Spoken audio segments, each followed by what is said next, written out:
Cuneta naman, inamin na namimiss ang kwentuhan nila ng anak niyang si Casey. May say din ba ang megastar sa relasyon ng anak? Paano rin niya pinaghahandaan ng reunion concert nila ng ex-husband niyang si Gabby Concepcion? Roll VTR. Na-relax lang ano ako yung adjustment mo dito? Wala. Malaki. Malaki in a happy way. Ikaw ba yung Hindi masyado. sasalo? Ikaw ba yung aalala, if ever? Alam ko lang na magtatrabaho talaga ako. Na kakanta ako. Pero in terms of preparation, hindi ako nag-prepare ng vocal gymnastics. Ano lang, relax lang. Feel good lang, good vibes lang.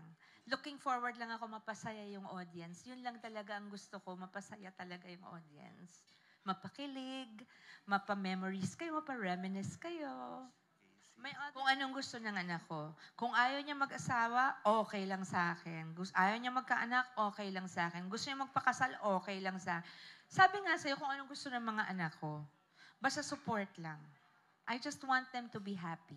Kung ano ikakasaya nila, ano man yun. Yes, mas less pressure actually para sa akin. Mas less pressure kasi, siyempre, concert yun, kantahan. Alam naman natin singer si Sharon, di ba? Mas may pressure si Gabby.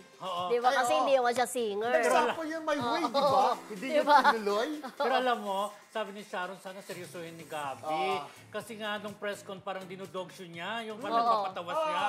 Di ba? Sana wag daw ganon sa concert. Parang ganon ang dating, ha? Kumbaga, tapusin niya yung kanta. Pero ang importante kasi dyan, pag yung pagsasama ng dalawa, kilig pa lang, sulit na sa mga fans yun eh. At kung meron silang duet, aalalayan niya tuloy aalalayan for sure si Gabby.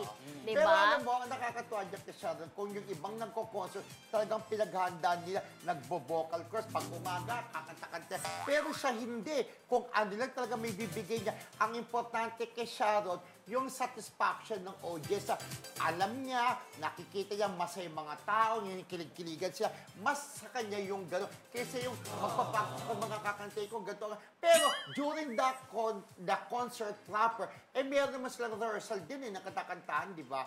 Pero sa kanya, mas iniintindi niya kung masasatisfy o mag-enjoy yung mga manonood. At ako, for sure, once na nanonood ako, mag-enjoy ako. Kasi sabi ko nga kapon, magre-reminisce ka eh. Tama, totoo. Parang feeling ko, may malaking video wall sa likod. O yung mga past movies nila. Mga past movies nila. Or mga pagsasama nila, di ba? Pagsasama nila. Pakita Maganda kaya yun. dun yung bonggang kasal nila sa katedral. Ay, hindi na ako Ay, papakitin hindi na. for sure. Feeling ko hindi. Hindi na. Bongga Hindi yung na gumawa yun. ng history yun sa sa showbiz, di ba? Yung parang umaagos na tubig yung mga tao. Yung tao, di ba? Yung Grabe kinasal yun, sa... bata pa ako Kasikatan nun. nila eh, di ba? Ano si Fernando Marcos that time, di ba? Bonggang-bongga yung kasal. Sino, Fernando? Fernando, may kasama ko! Puso ko! Si Fernando Marcos ko! Sorry po. Pwede na Marcos yung dating Pangulo. Yun yung sa kasal ni Sharon Gabby. Okay. Sabi ko, sino si Fernando?